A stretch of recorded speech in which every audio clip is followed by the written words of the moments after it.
On this video, I'm going to talk about the biggest reason that people fail in their home-based business. So looking at failure can give us a really good idea of what we can then do in the opposite way for success. Hi, I'm Lucy. I help female business builders to expand their team and grow their online skills.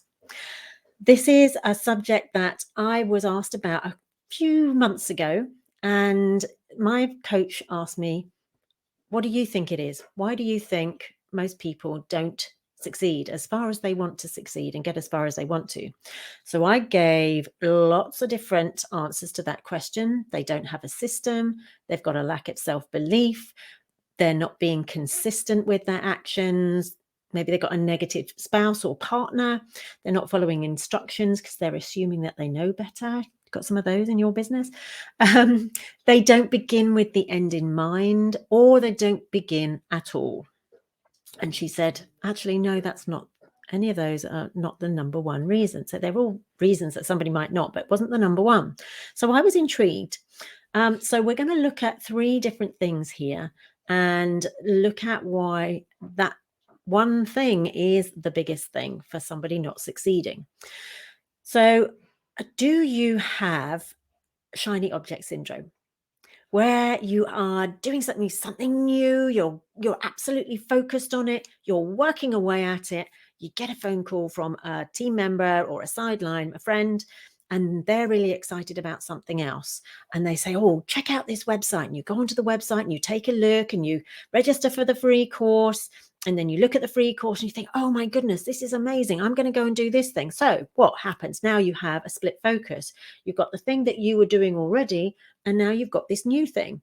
So you're either now splitting your time between those two exciting things and learning both of them, or this one gets dropped and the other one you start working and you don't go back and continue that first one. So you've never really then get the results from that first one because you've gone off to do something else. And hand up, that used to happen to me all the time when I first got started, because my upline was like, oh, this might be better, that might be better.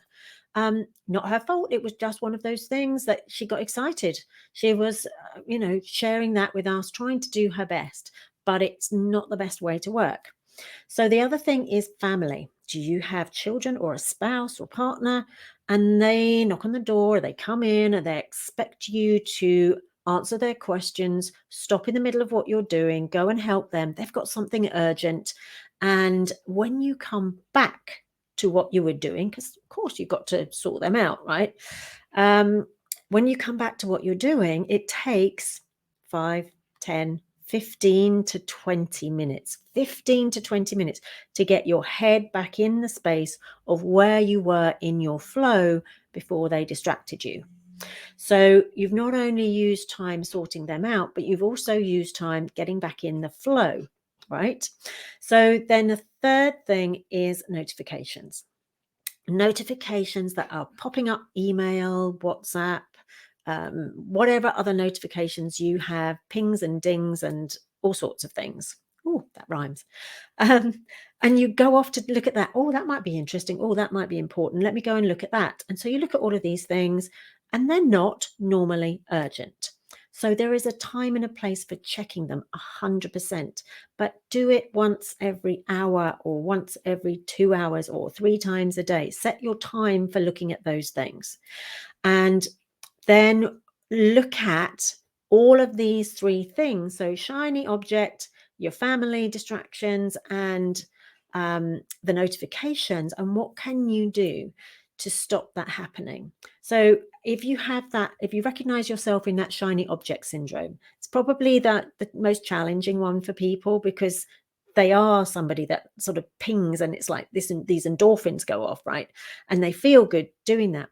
But absolutely get your blinkers on and just say to yourself, I'm going to look at that at another time. I'm going to continue on with what I'm doing. So that's a mindset thing that you have to work on for yourself. With the family, what I personally found is I have conversations. I let people know when I'm going to be working, and if I have a period of time like 25 or 30 minutes, they come in, I'll say, I've got another 5, then I'll be with you. And they go off again. And I've already had that conversation that that's what I'm going to do. And now they know they'll get my time when I'm finished with what I'm dealing with, and it will be time that I'm not distracted and thinking, I wish I was back there.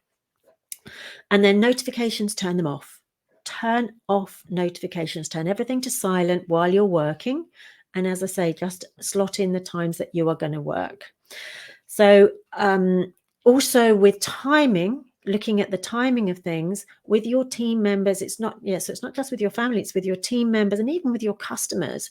You can set an amount of time or a period of time where you're going to talk to them. So, even at the beginning of a phone call, you say, hi, Mary, I've just got 10 minutes. I'd love to catch up with you, see how you're getting on. And now you've set that time. At the end of that 10 minutes, you have to say, right, I've got to go now because I've got another call to get on to. Somebody's going to be coming around, whatever that thing is, that's going to get you off in that 10 minutes, after that 10 minutes. So really looking at that, you can see the number one thing is distractions. Whatever form it comes in, it's distractions that stop people being successful. And that's the biggest way to fail, is to keep allowing those distractions to come in. And they will always come in, however hard you try not to, but at least you can limit them. So I wish you every success on limiting those distractions. Really go for a strategy that works for you each time. And, even when my son was younger, I would say to him, once he's home from school, we've got 2 hours. We'll do homework. He can tell me about his day. I'll cook for him. And then after that, Mummy's going to go to the office and I'm going to be on phone calls and I'm going to be working. So you can get on and do your play stuff. If there's something urgent, I'm right here. I could see him because there was lots of glass around. If there's something urgent, obviously let me know. But I really need to focus on for you not to come in. And he understood. Took a little while, but he understood, even at a young age. So kind of start them young is the best way to do it.